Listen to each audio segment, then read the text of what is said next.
محمد وعلى آل سيدنا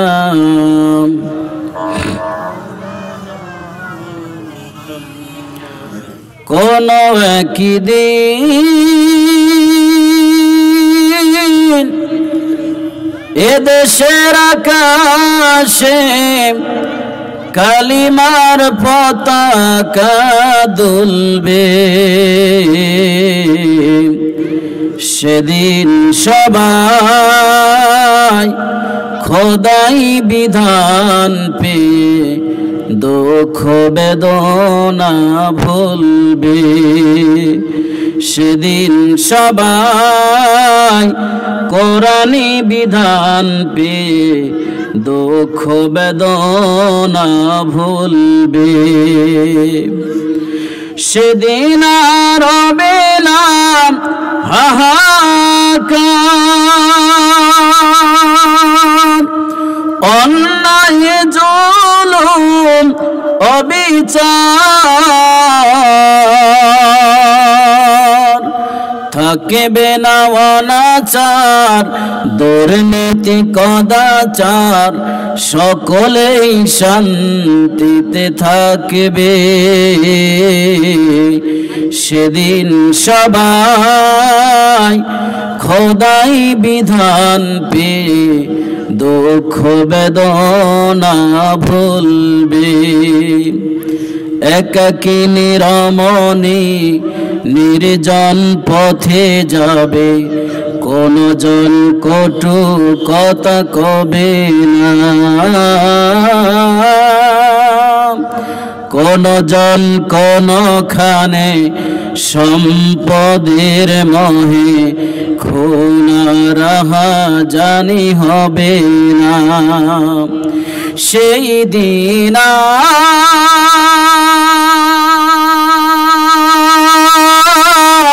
নয় বেশি দূরে, ঠিক না? সেই দিন নয় বেশি দূরে, আর কিছু পথ গেলে মিলবে। সেদিন সবাই খোদাই বিধান পেয়ে দুঃখ বেদনা ভুলবে। কোন একদিন এদেশের আকাশে কালিমার পতাকা দুলবে, সেদিন সবাই খোদাই বিধান পেয়ে দুঃখ বেদনা ভুলবে। সেদিন সবাই কোরআনি বিধান পেয়ে দুঃখ বেদনা ভুলবে। চিল্লায় বলে মারহাবা। কুড়িগ্রাম হাসপাতাল পাড়া যুব সমাজের উদ্যোগে পঞ্চম বার্ষিকী এক বিশাল তাফসিরুল কোরআন মাহফিল।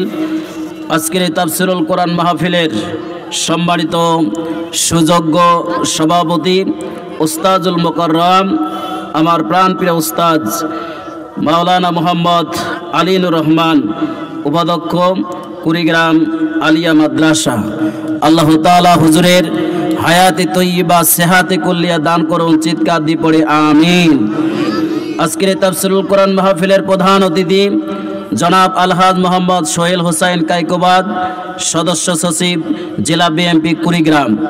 আল্লাহ তাআলা প্রধান অতিথি মহোদয়কে ইসলামের খেদমতে আজীবন কাজ করার তৌফিক দান করুন বলে আমিন। এতক্ষণ ধরে আপনাদের সামনে আলোচনা রেখেছেন হাফেজ মাওলানা আহমদ, হজরত মাওলানা মোহাম্মদ সালাউদ্দিন তালুত, ইমাম ও খতিব হাসপাতাল পাড়া জামে মসজিদ। আল্লাহ তাআলা প্রিয় ভাইয়ের কণ্ঠকে গোটা বাংলার জন্য কবুল করুন, জোরে বলে আমিন। আজকের এই তাফসিরুল কোরআন মাহফিলের প্রধান আলোচক উত্তরবঙ্গের খ্যাতিসম্পন্ন ইসলামী চিন্তাবিদ ও কোরআন গবেষক মাওলানা মোহাম্মদ সাইফুল ইসলাম, কামিল হাদিস MA Islamic studies all first class, খতিব মুলাটোল কেন্দ্রীয় জামে মসজিদ রংপুর। আল্লাহ তাআলা প্রধান আলোচক মহোদয়কে সুস্থতার সহিত কোরআনের কথাগুলো গোটা বিশ্বে পৌঁছার তৌফিক দান করুন বলে আমিন। আমন্ত্রিত অতিথিবৃন্দ, বিশেষ অতিথিবৃন্দ, মঞ্চে উপস্থিত সম্মানিত ওলামায়ে কেরাম, আমার সামনে বসা দূর দূরান্ত থেকে আসা কোরআন প্রেমিক, ইসলাম প্রেমিক, সম্মানিত তাওহীদি মুসলিম জনতা, পর্দার অন্তরালে অবস্থানরত সতী সাধবী মা এবং বোনেরা, আমি সকলকে আবারও সালাম জানাচ্ছি। আসসালামু আলাইকুম ওয়া রাহমাতুল্লাহ। শুরুতেই শুকরিয়া আদায় করছি সেই মহান রবের দরবারে, যে মহান রব্বুল আলামিন হাকামুল হাকিমিন পৃথিবীর সমস্ত ব্যস্ততম সময়কে অপেক্ষা করে আজকের তাফসিরুল কোরআন মাহফিলে হাজার হাজার লোকদের মধ্য থেকে বাছাই করে আমাদেরকে আল্লাহ তাআলা কোরআনের বাগানে বসার তৌফিক দান করেছেন। আমরা হৃদয়ের সমস্ত শক্তি আর ভালোবাসা একত্রিত করে চিৎকার দিয়ে শুকরিয়া আদায় করছি আলহামদুলিল্লাহ। দরুদ সালাম পেশ করছি বিশ্ব মানবতার মহান শিক্ষক সাইয়্যিদুল মুরসালিন খাতামান নবিয়্যিন, যে নবীর আদর্শ প্রতিষ্ঠা করাই আমাদের একমাত্র লক্ষ্য। সে রাসূলের নামে দরুদ পড়ি সাল্লাল্লাহু আলাইহি ওয়াসাল্লাম। ক্ষমা ও মাগফিরাত কামনা করছি যুগে যুগে যারা আল্লাহর বিধানকে জমিনে প্রতিষ্ঠিত করতে গিয়ে নিজেদের তাজা রক্ত জমিনে ঢেলে দিয়ে শাহাদাতের নজরানা পেশ করেছেন, আমাদের উপরই বংশ যারা দুনিয়া থেকে বিদায় হয়ে কবরে শুয়ে আছেন, বিশেষ করে বাংলাদেশকে আবার নতুনভাবে স্বাধীন করতে গিয়ে যারা জীবন দিয়েছেন, আল্লাহ তাআলা যেন সকলের কবরগুলোকে জান্নাত বানায়া দেন, চিৎকার দিয়ে পড়ে আমিন। সম্মানিত ভাইরা, আজকের এই কোরআন মাহফিল আর গত 16 বছরের কোরআনের মাহফিল এক নয়, কথা বলেন ঠিক কিনা? গত 16 বছরে কোরআনের মাহফিলের আয়োজন করা হয়েছে, কিন্তু কোরআন থেকে হক কথা বলা সম্ভব হয় নাই, কথা বলেন ঠিক না ঠিক? আবার যেখানে কোরআনের মাহফিলের আয়োজন করা হয়েছে, নেতার পিছনে দৌড়াইতে দৌড়াইতে স্যান্ডেলের তলা ক্ষয় হয়ে গেছে, মাহফিলের জন্য অনুমতি দেয় নাই, কথা বলেন ঠিক কিনা? এই মঞ্চে গত 16 বছরেই 3 বার মাহফিল হয়েছে আরো, কিন্তু কোরআনের হক কথা বলা সম্ভব হয় নাই। বাতিলরা বিভিন্নভাবে চক্রান্ত আর ষড়যন্ত্র করেছিল। আজকে আমরা উন্মুক্ত পরিবেশে কোরআন শুনতে বসতে পেরেছি। আসলে এই কোরআনের বিপক্ষে, ইসলামের বিপক্ষে যুগে যুগে যারাই অবস্থান করেছিল, কেউ টিকতে পারে নাই, পৃথিবীর থেকে নাস্তানাবুদ হয়ে তাদের বিদায় হয়েছে। ইব্রাহিম আলাইহিস সালাম যখন দাওয়াত নিয়ে দুনিয়ার জমিনে এসেছিলেন, নমরুদ তার সমস্ত চক্রান্ত দিয়ে ইব্রাহিম আলাইহিস সালামের ইসলামকে দুনিয়ার থেকে উৎখাত করতে চেয়েছিল, কিন্তু পৃথিবীর শক্তি যখন ইব্রাহিম আলাইহিস সালামের পক্ষে চলে এসেছে, নমরুদকে জুতার পিটানি খেতে খেতে দুনিয়ার থেকে বিদায় হতে হয়েছে, কথা বলেন ঠিক কিনা? মুসা আলাইহিস সালাম যখন আল্লাহর দাওয়াত দিয়ে দুনিয়ার জমিনে এসেছেন, ফিরআউন তার সর্বস্ব শক্তি দিয়ে মুসা আলাইহিস সালামের ইসলামকে দুনিয়া থেকে উৎখাত করতে চেয়েছিল, কিন্তু পৃথিবীর শক্তি যখন মুসা আলাইহিস সালামের পক্ষে চলে এসেছে, ফিরআউনকে সাগরের পানিতে চুবানি খেতে খেতে দুনিয়া থেকে বিদায় হতে হয়েছে, কথা বলেন ঠিক কিনা?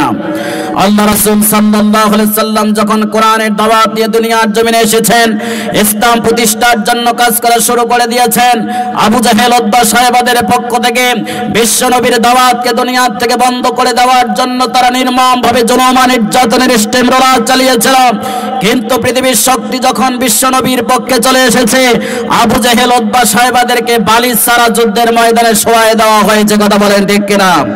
বাংলাদেশের 96% মুসলমানের দেশে, যে দেশের মুসলমানেরা আযানের মাধ্যমে ঘুমাতে যায়, যে দেশের মুসলমানেরা আযানের মাধ্যমে ঘুম থেকে জাগ্রত হয়, যে দেশে 96% মুসলমান বসবাস করে, সেই দেশে কোরআন বন্ধ করার জন্য যারা পায়তারা চালিয়েছিল, 96% মুসলমানদেরকে কোরআন এবং ইসলাম থেকে দূরে সরে রাখার জন্য যারা প্রাণ চেষ্টা চালিয়েছিল, আজকে সময়ের ব্যবধানে বাংলার জমিন থেকে তারা বাড়াতে বাধ্য হয়েছে, কথা বলেন ঠিক না ঠিক? সম্মানিত ভাই আমার, আজকে আমরা উন্মুক্ত পরিবেশ পেয়েছি, এই পরিবেশকে আমাদের কাজে লাগাতে হবে। আমাদেরকে কোরআন প্রতিষ্ঠার আন্দোলনে সম্পৃক্ত থেকে বাংলার জমিনে আজ যাতে করে কোনো জালিমের আবির্ভাব হতে না পারে, আজ যাতে করে কেউ কোরআনের বিপক্ষে অবস্থান করতে না পারে। যদি আমারও কেউ কোরআনের বিপক্ষে, ইসলামের বিপক্ষে অবস্থান করে, আমাদের জীবনের শেষ রক্তবিন্দু দিয়ে হলেও তাদেরকে বাংলার জমিন থেকে বিতাড়িত করা হবে। কারা কারা রাজি আছেন? দুহাত ধরে আল্লাহকে দেখায়া দেন। লিল্লাহি তাকবীর, লিল্লাহি তাকবীর। আল্লাহ আমাদেরকে কবুল করুন, জোরে বলে আমিন। সম্মানিত ভাইরা, অল্প কিছুক্ষণের মধ্যেই প্রধান আলোচক মহোদয় চলে আসবেন। সম্মানিত ভাইরা, এই জন্য মাহফিলের একটা পরিবেশের দরকার আছে।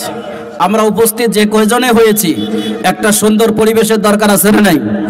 সবাই কথা বলেন, আছে না নাই? এই জন্য যারা পিছনে আছেন আমি মেহেরবানি করে অনুরোধ করতেছি আপনারা সবাই একটু সামনের দিকে চেপে আসবেন, কেউ পিছনে থাকবেন না, সবাই সামনের দিকে চেপে আসেন। আমরা সবাই একত্রিত হয়ে বসে মাঝখানে ফাঁকা না দিয়ে, ফাঁকা দিলেই শয়তান মাঝখানে বসবে আর আমাদেরকে এখান থেকে তাড়িয়ে নিয়ে যাওয়ার জন্য চেষ্টা করবে। কথা বলেন ঠিক না? এই জন্য আমি পিছনের ভাইদেরকে দৃষ্টি আকর্ষণ করছি, ভাই মেহেরবানি করে সামনের দিকে সবাই চেপে আসেন, একটু জিকির করে লা ইলাহা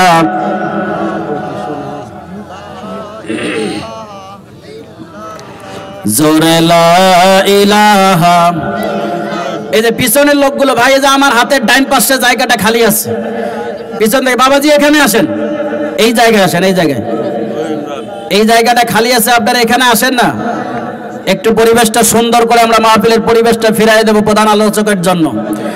লা ইলাহা ইল্লাল্লাহু মুহাম্মাদুর রাসূলুল্লাহ। সম্মানিত ভাইরা আমার, এই জন্য আমাদেরকে কোরআনের মাহফিলে বসতে হয়, কোরআন শুনতে হয়, কোরআন থেকে আমিও সুধা পান করে সেই কোরআনের নিয়ম অনুযায়ী আমাদের জীবনকে গঠন করতে হয়।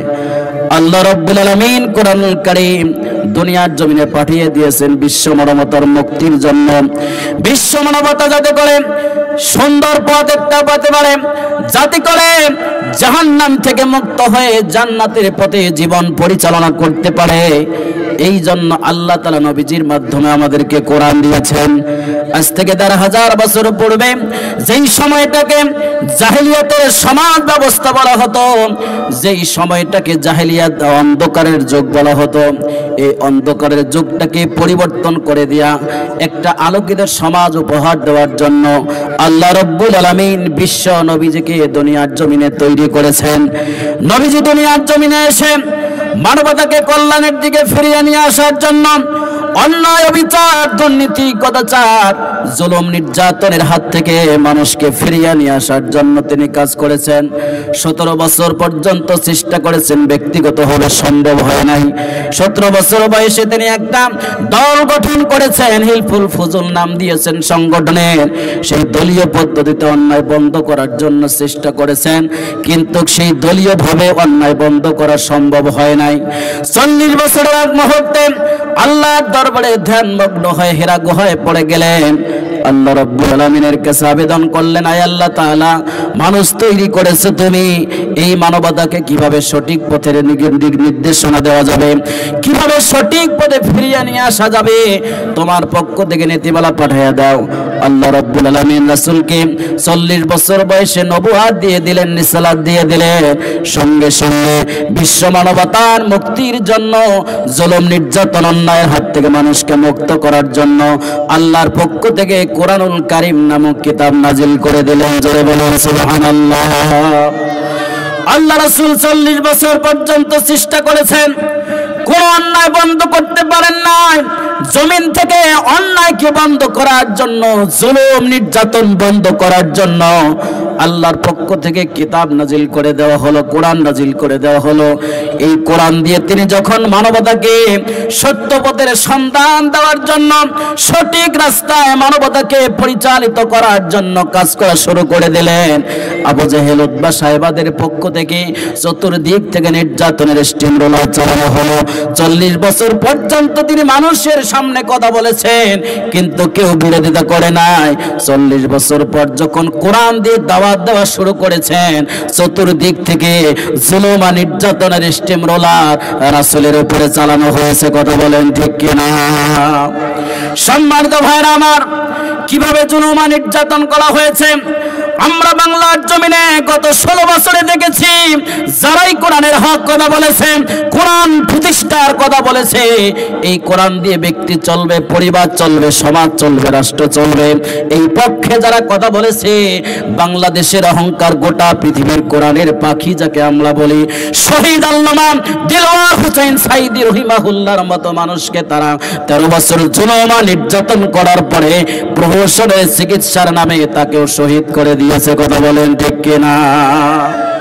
আমরা সচক্ষে দেখতে পেয়েছি আল্লামা সাঈদীকে যেভাবে নির্যাতন করা হয়েছে, বাংলার জমিনের কোরআন প্রেমিকদের উপরে যেভাবে নির্যাতন করা হয়েছিল, আজ থেকে ১৫০০ বছর পূর্বে আবু জেহেল উতবা সাহেবারা একই কায়দায় রাসূলের উপরে নির্যাতন করেছে। রাসূলকে নির্যাতন করার কারণে যদি তারা আবু জেহেল হয়, তাহলে এরা আলেমদেরকে নির্যাতন করার কারণে এরাও বাংলাদেশের টাটকা আবু জেহেল ছিল। কথা বলেন ঠিক কিনা?